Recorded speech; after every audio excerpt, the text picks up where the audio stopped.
ברוכות הבאות למפגש הרביעי. במפגש הזה אנחנו נתעסק באיך להצטלם בביטחון, איך להרגיש בטוחה מול המצלמה, איך לעמוד בטוחה ולהסריט את עצמך. יכול להיות שבשלב הזה כבר יש לך רעיון מגובש, את יודעת על מה את הולכת לדבר בסרטונים שלך או בסרטון שלך, את כבר יכולה ממש לדמיין את זה, אבל אולי עולה גם במקביל לזה איזשהו חשש, איך לעמוד מול המצלמה, איך אני ארגיש כשאני אראה את הסרטונים שלי, איך אני אעשה את כל זה, יש איזה שהם אולי חששות, פחדים שכרגע צפים. אז קודם כל אני רוצה להגיד שזה לגמרי טבעי, להרגיש את זה, יכול להיות שזה פשוט תהיה איזושהי התרגשות, ויכול להיות שזה יהיה גם פחד וממש איזשהו חשש שירגיש כמו התכווצות בגוף, או אולי זיעה קלה, אולי נשימה קצת כבדה, כאילו ממש התרגשות. וזה הכל בסדר, ולכן אנחנו בעצם מקדישות את המפגש הזה לנושא שקשור לרגשות סביב מצלמה, סביב צילום. המטרה של המפגש הזה הוא בעצם לגרום לך להרגיש יותר בנוח מול המצלמה, שאת מסריטה ומצלמת את עצמך,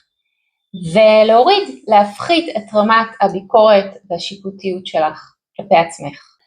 אז אחרי 15 שנה של ניסיון מקצועי בצילום גברים ונשים, אני מביאה לכאן כמה כלים שיכולים לעזור לך להרגיש יותר בנוח מול המצלמה. תהני מהתהליך. אז אנחנו נתחיל בשאלה למה קשה לנו להצטלם. אז כמובן שיש כמה סיבות שגורמות לנו לתחושת הקושי הזאת, חלקן קשורות לדימוי גוף, לאולי דברים שאמרו לנו כשהיינו קטנים ומאז אנחנו הולכות עם האמונות האלה בראש, החינוך שקיבלנו, ניסיון החיים שלנו. אני רוצה להתחיל קודם כל עם הביקורת העצמית, השיפוטיות הזאת כלפי עצמנו. לצערי יש לנו נטייה לראות יותר את מה שלא טוב בנו וגם לציין את זה, להגיד יש לי שיניים עקומות, איך אני אצטלם, או האף שלי רחב, לראות מה לא טוב בנו ומה כמובן לא טוב במרכאות. הביקורת הזאת, אתם מכירות אותה, כולנו לצערי יש את הדבר הזה. הדבר השני שאני רוצה להתייחס אליו זה הפחד מחשיפה. יש אנשים, גברים וגם נשים כמובן, הכל מתייחס גם לגברים וגם לנשים שיפחדו לחשוף את עצמם, להגיד את דעתם, כאילו מי אני בכלל שאני אדבר, שאני אפתח מצלמה, אסריט עצמי ועלה את זה לרשת. יש את החשש הזה של מה יגידו, ושוב פעם הביקורת שעולה, מה יגידו עליי, אם יגידו עליי דברים רעים, דברים שאולי לא אוהבים אותי, אז יש את כל הביקורת הזאת גם כן, שהיא בעצם החשש להיחשף, החשש להביא את עצמי ולהפיץ את עצמי ואת מה שאני מאמינה בו ואת הערכים שלי ואת העשייה שלי. יש איזשהו פחד כזה אצל חלקנו כמובן להביא את עצמנו לידי ביטוי. דבר נוסף שאני רוצה להתייחס אליו, והרבה מאוד לקוחות שאני פוגשת אפילו בשיחת הטלפון בהתחלה הם ישר פותחים במשפט אני לא פוטוגנית, או אני לא יוצאת טוב בתמונות, איזשהו משפט כזה שחוזר על עצמו, וכמובן שזה גם מגיע מביקורתיות ושיפוטיות כלפי עצמנו, ויש משהו שאני מאוד מקפידה לחזור עליו, אין כזה דבר בעיניי אנשים שהם לא פוטוגנים, אין כזה דבר, יש דברים שצריך לקחת בחשבון כדי שנצא יותר טוב בתמונות, או כדי שאנחנו נאהב את עצמנו יותר בסרטונים. אז הדברים האלה כמובן מתייחסים למה שכבר דיברנו עליהם, התאורה שבה אני אראה את עצמי, הזווית שבה אני אצטלם, באיזה העמדה אני אבחר, מה אני אלבש, איך אני מרגישה בזמן שאני מצלמת את עצמי, האם עכשיו לא נעים לי בפנים, או האם באיזה דרך אני יכולה אולי להעלות את האנרגיה שלי ולהרגיש יותר טוב, ואז הסרטון ייראה יותר טוב ואני יאהב אותו יותר. התרגיל הראשון שאני רוצה להתייחס עליו ואני ממליצה עליו, זה ממש לעמוד מול המראה, לתרגל למבטים, להסתכל על ארסנל החיוכים שלי, להסתכל על הזוויות, להתבונן על הדברים שאני אוהבת בעצמי, אם זה העיניים שלי, האף שלי, הגבות שלי, השיער שלי, לא משנה מה, לתת ביטוי למה שאני אוהבת בעצמי, ולתרגל הבעות פנים וחיוכים, וכמובן להגיד לעצמי, זה לא כזה מובן מאליו, אבל להגיד לעצמי, אני אלופה, אני ראויה להצליח, אני מוכשרת, אני יצירתית, אני אשת עסקים מעולה, ממש להרים לעצמי, כי אם אנחנו לא נחמיא לעצמנו, אנחנו לא מחכות שאחרים יחמיאו לנו, אנחנו מחמיאות לעצמנו, אז ממש לעשות תרגול מול המראה, אני מאוד מאוד ממליצה, להסתכל על עצמי בעיניים, לחייך על עצמי, ולפרגן לעצמי על כל הדברים הטובים, היפים, לשים את הפוקוס על הדברים שאני כן אוהבת בעצמי, ובטוח שיש כאלה. הכלי הנוסף שאני מציעה לך וממליצה לך מאוד עליו, שלי עזר מאוד מאוד מאוד, זה צילום עצמי. אז ממש להכין את עצמך לזה, להכין את הכל, את החצובה, את הטלפון, להתלבש אפילו כבר ולהתאפר, ולהתחיל לצלם את עצמך בתאורה שאת מנסה, להתחיל להתנסות בזה, בזוויות, לעמוד, לשבת, להחליף בגדים, לראות איך זה מרגיש לך, ופשוט לצלם ולצלם ולהתנסות ולדבר, לא להעלות את זה עדיין לרשת, פשוט להתנסות ולהתבונן אחר כך בסרטונים שצילם, ולראות איזה פידבקים יש לך, מה היית משפרת, מה אהבת,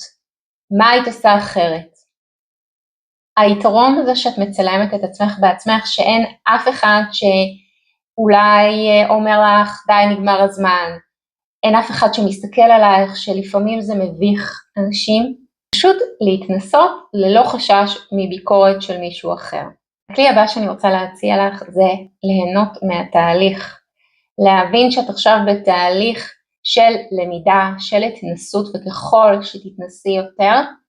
הדבר הזה יהפוך להיות יותר טבעי, יותר טבעי לך, יותר נעים לך, יותר בנוח לך. תתייחסי לצילום של עצמך בתור תהליך יצירתי, בתור איזושהי חוויה שאת חובה, ולא לחפש את המושלם. אני כבר דיברתי על זה, לא לחפש את המושלם, לחפש אותך האותנטית שמביאה את עצמך באמת, כמו שאת, שוב פעם, עם לקוחות וביום יום, מי את באמת, ולא לחפש איזושהי שחקנית מושלמת, שתביא משהו שהוא לא בטוח אותנטי ולא בטוח את. חלק מההנאה בדרך, אני תמיד ממליצה לאנשים, לחשוב למשל, אם אני מרגישה בלחץ עכשיו, ולא נעים לי ולא נוח לי, ואני ככה תקועה, אז אחד הדברים שאני ממליצה, פשוט לעצום רגע עיניים, לקחת נשימה עמוקה, ולהתחיל לחשוב על דברים שעושים לי טוב. זה יכול להיות המשפחה שלי, החברים שלי, וזה יכול להיות גם דברים שהיו לי עם לקוחות, שעזרתי להם, ששימחתי אותם, איזושהי הצלחה עסקית שהייתה לי. פשוט לדמיין את זה, ואז זה כבר מכניס אותנו לתחושות נעימות, וגורם, וברגע שאני חושבת ומרגישה דברים נעימים, זה בא לידי ביטוי גם בהבעת הפנים שלי, אז האנרגיה שלי משתנה, ואני נראית הרבה יותר טוב ואחרת בתמונות, מאשר בזה שאני בלחץ, או לא יודעת, איזשהו מתח נפשי שאני מרגישה בזמן שאני מצלמת את עצמי. דבר נוסף שמאוד מאוד עוזר לי אישית וגם ללקוחות שלי, זה לשמוע מוזיקה שאנחנו אוהבות. אז נכון, בסרטונים אנחנו נצטרך לסגור את המוזיקה בין לבין כשאנחנו מדברות, אבל בהפסקות שאני עושה, אם אני מתאפרת, או רגע לפני שאני מסתכלת בטקסט תוך כדי שאני רוצה להגיד בסרטון, אז לשמוע מוזיקה, לקפוץ קצת במקום, 10 פעמים במקום, זה מזרים את הדם, זה מעלה את האנרגיות, וזה עושה לך הרבה יותר כיף בחוויה הזאת, בתהליך הזה של הצילום. אז הרבה פעמים הפחד והלחץ שעולים לנו כשאנחנו מתחילים לצלם את עצמנו, זה יכול לפעמים אצל חלק מהאנשים להיות איזושהי הצפה, אם אנחנו עושים את זה בבת אחת, אנחנו מצלמות פתאום הרבה מסריטות, ואז פתאום יש לנו איזשהו פחד ורצון להפסיק עם זה ולא לחזור לשם יותר, בשילוב של ביקורתיות כמובן ועוד דברים. אז מה שאני ממליצה זה להבין שזה בהדרגה, אנחנו עושים את זה בהדרגה, להתחיל מתמונות סלפי אולי, מתמונות סטילס שאני מצלמת את עצמי ולא ישר לקפוץ לסרטונים, אם ממש יש לך איזושהי רתיעה ממצלמה וצילום, אז פשוט לקחת את זה בהדרגתיות, להתחיל מדברים פשוטים, אחר כך לעבור אולי לצילום עם אנשים שאת אוהבת, עם חברים, עם ילדים, עם בני משפחה, ואז לאט לאט להרגיש איך את נפתחת, איך את מרגישה בטוחה יותר מול המצלמה. הכלי הבא הוא עקביות. להפוך את זה למשהו קבוע שאת משתמשת בו, פשוט לצלם אפילו דברים שלא קשורים אלייך, פשוט להכניס את זה ליום יום שלך, לצלם משהו שקשור לעסק שלך, משהו שאת עושה עכשיו, ולאט לאט גם להכניס את עצמך לתמונות, ולהפוך את זה לשגרה היומיומית שלך, אם זה בצילום עצמי, ואם זה בתיעוד של רגעים קטנים ויומיומיים, העקביות הזאת והנחישות הזאת, לאט לאט יפכו למשהו טבעי, למשהו שאת כבר תעשי אותו ביום שלך כחלק מהשגרה שלך. אז באמת המפתח הוא כמו בכל דבר בחיים, זה נחישות ולהמשיך לעשות למרות אולי הפחד ולמרות התחושות שאולי יעלו לך, פשוט לשמור על עקביות. הדבר הבא זה חוויה חיובית. תנסי רגע לשבת עם עצמך ולחשוב על איזושהי תמונה או איזשהו סרטון שהרגש בטוב, שאהבת את התמונות של עצמך, שאהבת את איך שאת נראית, ופשוט תנסי לשחזר את התחושות שהיו שם, ואת מה שהיה שם, אולי הייתה שם איזושהי זווית שאהבת מאוד בעצמך, אולי האזור שהיית בו, המרחב מאוד משפיע עלינו, אם זה אולי מקום שאנחנו רגילות אליו ומרגישות בו נינוחות, אם זה יער אולי, או ים, או הקליניקה שלך, או המשרד שלך, או בבית, תנסי לחשוב ולהיזכר על חוויה חיובית שהייתה לך מצילום, ולשחזר אותה. דבר נוסף שיכול לעזור בצילום עצמי של סרטונים ותמונות, זה אביזרים. לפעמים אנשים מרגישים בטוחים יותר אם הם מחזיקים משהו, אוקיי, זה יכול להיות שלט, זה יכול להיות עץ, זה יכול להיות מחשב, כוס קפה, אפילו הטמפרטורה של הכוס קפה כשהיא חמימה, נותנת לנו יותר תחושה של ביטחון ונינוחות, אוקיי? אז לנסות לחשוב על אביזרים שאת יכולה להכניס לתמונות והסרטונים שלך, וזה גם יוצר עניין, אוקיי? נגיד אם זה משהו שאת מתעסקת בו, אם את מעצבת פנים, ויש לך כל מיני דברים שאת רוצה להראות שאת מכניסה לעבודה שלך ביום יום, אז את יכולה להראות את זה גם, ואז זה גם עוזר לך להירגע, וזה גם מעניין את הקהל שעוקב אחרייך. אז תנועה זה הכלי הבא. תנועה מאוד יכולה לעזור לנו להשתחרר, וכשאני מסריטה את עצמי תוך כדי הליכה, באיזשהו סרטון דינמי, אז זה יכול לעלות בחיוך, וזה יכול לגרום, אני לא חייבת להסתכל רק לעדשה של המצלמה כשאני מסריטה את עצמי, אני יכולה לעשות כל מיני דברים תוך כדי, ואז זה משחרר אותי, זה נותן לי תחושה יותר טובה, מעבר לעובדה שגם הדם שלי זורם, וזה נותן לי אנרגיה יותר גבוהה, וגם אם אני לא מחזיקה את הטלפון תוך כדי הסרטה, אז אני יכולה להעמיד אותו על החצופה וללכת ולעשות דברים, ולהראות מה אני עושה, להמחיש מה אני עושה, זה מכניס לי גם כן איזושהי תחושה של אני בעשייה, אני לא תקועה, אני מראה איזושהי תנועתיות, זה גם יותר מעניין התנועתיות הזאת, וגם אני מראה משהו שבדרך כלל זה בטח יהיה משהו שקשור לעסק שלך, לתשוקה שלך, וזה יחבר אותך יותר לסרטון, כי את מראה את מה שאת אוהבת, את מה שאת אוהבת לעשות ביום יום, ובכלל בגלל זה בעצם זאת הסיבה שאת עצמאית, ואת עושה את מה שאת עושה, ואת רוצה להביא את זה לידי ביטוי בסרטונים שלך, ולחשוף את עצמך לקהל שלך. דבר נוסף שאני מאוד ממליצה עליו זה נשימה. פעם אני לא ידעתי כל כך לנשום, ונשימה זה דבר מרגיע. עם הזמן למדתי גם אני לעשות את זה, ולפני צילום לקחת נשימה עמוקה. אם את מרגישה שאת בלחץ, שמתחילה להרגיש חום והזעה ואיזושהי התקפצות בגוף, אז פשוט לנשום ולהרגיש איך הגוף שלך משתחרר, לעצום את העיניים ולקחת כמה נשימות,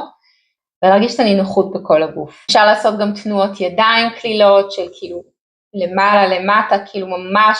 ולשחרר את כל אולי תפיסות והתכווצות שאת